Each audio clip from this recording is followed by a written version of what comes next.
Yigit? Aka?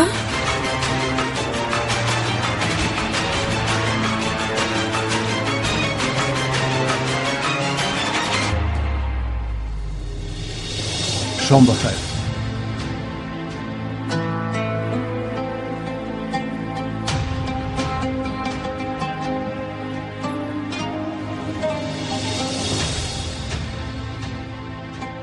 ببخشید که شما را ناراحت ساختیم.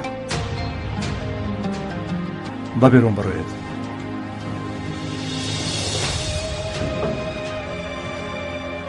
من پروکورور یگیت هستم. این چگونه جرأت است؟ تو در این خانه چیکار میکنی؟ تقا، من برای تو دیگر یگیتی خردسال نیستم. اگر نخواهی که از برای تأخیری پروکورور شده به محبس نفتی، پس احترامم را به جا بیار. تو خودت که شده ای؟ دیروز شیمت را ترک کرده میگشتی. در روبروی تو نمیگی میرخان نیستد، نمیگی میرخان. آقا آرام شو. فرهاد او را از اینجا ببر، وگرنه من میدانم که با او چیکار کنم. در چشم قانون تو بر این آدمان هیچ هستی. من تمام این قلعه‌ای که تو با دستان خودت بنیاد کرده ای به سرت چپه میکنم. راهبری شهر نشده، بلکه راهبری محبوسان در زندان میشه. یگیت پسر جان، خاموش شو. نسبت تقویت به احترامی نکن. همان رو احترام میکنن که با آن سزاوار است. ایستا نمیک. فرهاد، با دادرت یکون چیز بگو آخر. Aka?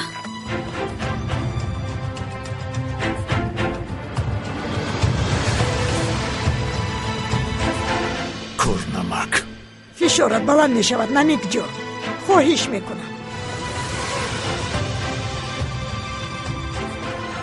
مگر تو از این اویله رانده نشدی؟ ما را از همه پنهان کردی جناب پروکورور. پس از این قدر سال تو در این خونه چیکار میکنی؟ من از برای نابود کردن تو در این جایم، نمیک امیر خان. تو از برای همه اون چیزی رو که از ما را بودی جواب میدی. رفتیم در سود وا میخوریم.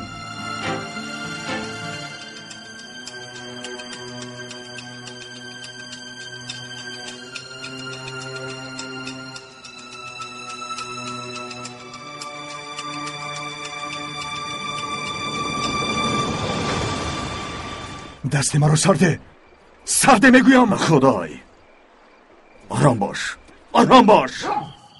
بعد سالهای دراز همینطور به خانه خود می آیی. من یگان وقت چنین خانه نداشتم برادر. خانه من در بالو در نزد قبر نجات گرانده شده است. من و تو میتوانستیم که کاملا آدمانی دیگر شویم. برابر نجات میافتیم به خاطر نیکی پدرمان. من خودم از عهده‌اش میبرآمدم. ما هر دو میتوانستیم که برای عروسی تو شده انگشترین و دسته گل را خریداری کنیم. سونا زوجه من است. چگونه این دردناک است؟ تو حالا حتی با او شناس نیستی. حتی یک لحظه هم نامم را در چنین روزهای خرسندی تنها نمیگذاشتم. من و تو میتوانستیم که کاملا آدمان دیگر شویم برادر، ولی با ما امکانیت ندادن. از همان روزی که در اویله همان آن نمیک پیدا شد، روزمان سیاه شد. او تو را از ما گرفت. برای همه این باید جواب دهد. مرا گوش کن، گوش کن یگیت. با دقت گوش کن. بله درست است که زندگی ما میتوانست که دیگرگونه باشد. شاید که حاضر من قبر تو را از علف بیگانه تازه کرده میگشتم، یا شاید تو ها در صف پیش ایستاده در جنازه من دعا میخواندی، ولی من نگذاشتم که چنین شود. تو میدانی که من چقدر خون ریختم تا که تو با مثل من زندگی نکنی. تو میدانی که مرا چقدر لازم آمد که سلاح را با کار برم. میفهمی؟ من اول کودکیم، پس آن جوانیم را از دست دادم. نمیکردی، نمیگذاشتی مگر من به تو نگفتم؟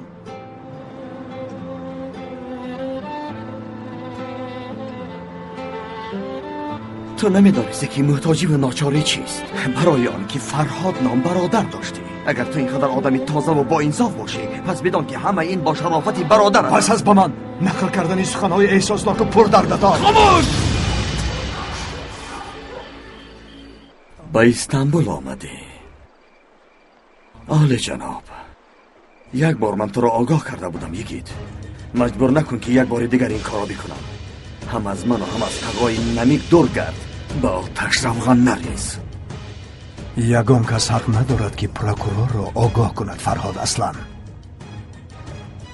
چه واقعی که نشود عدالت برقرار می شود و در آغاز من این دختر را از اینجا گرفته میبرم و به دست برادرش میسپارم. آن کمیسر جمی که در داخل است میداند که تو برادر من هستی. میداند. اکنون او را گیر و از اینجا بیرو.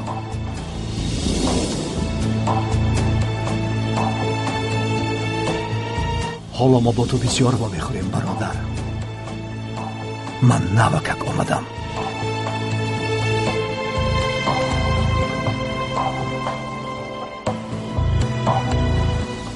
میفهمی؟ میدونم که این غیری منطقی می نماید، ولی من هم نمونه بودن نمیتوانم. من آدمی نمونه بی نیستم. من هم میتوانم که به خداگی ها راه بدهم. میفهمی؟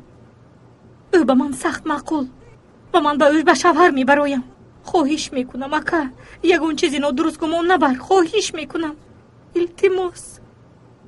ولی چشمانی تو دیگر چیز میگوید خواهر. آنها به من محتاجند. در نزد من اصلی ایستاده است که به من میگوید نرو برادر، دستی مرا گرفته از اینجا ببر. این تو نیستی اصلیه. این تو نیستی خواهری من. اکا خواهش میکنم. من با خواهرم گفتگو دارم. خانم اصلی، من پروکورور یگید اصلا. کمیسر خواهش میکنم که ما رو تنها گذارید. من نمیخواهم که او زیر فشار احساسی کسی باشد.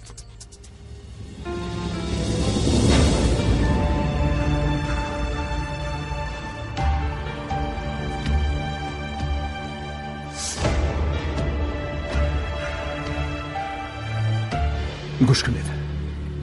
من آیلهی که در آنجاست خوب میدونم. بسیار خوب میدونم. همچنین من خوب میدونم که آنها به چی کارها قادرند. شما با من باور کنید. من میتوانم که شما را به یگان آسیب رساندم به کسی دیگر از اینجا برارم. با من تنها لازم است که شما راستش را بگویید. اکنون خواهش دارم راستش را گویید. در اینجا شما را به زوری نگاه میدارند.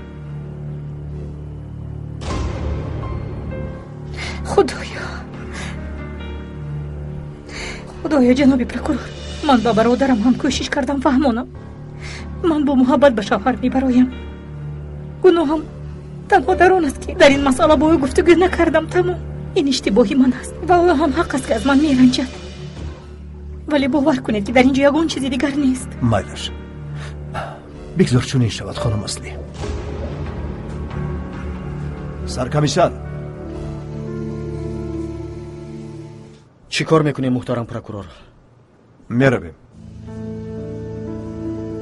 اینجا یگان عملی غیر قانونی نیست.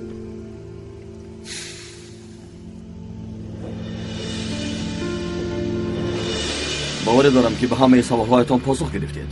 اکنون به ما اجازه دهید که به حجره امان گذاریم. نکاح ما ویران شد، باید که آن را از نو آغاز کنیم. شما باشید به حیث برادر عروس میتوانید که در اینجا بمانید. اگر نخواهید پس وقتی قیمت پروکورور را نگیرید. خواهرم تو اکنون با من میروی یا نه؟ اکا خواهش میکنم، لازم نیست.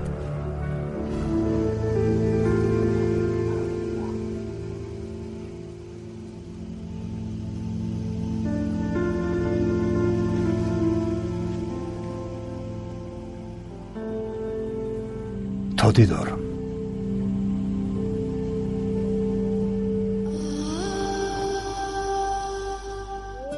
اکا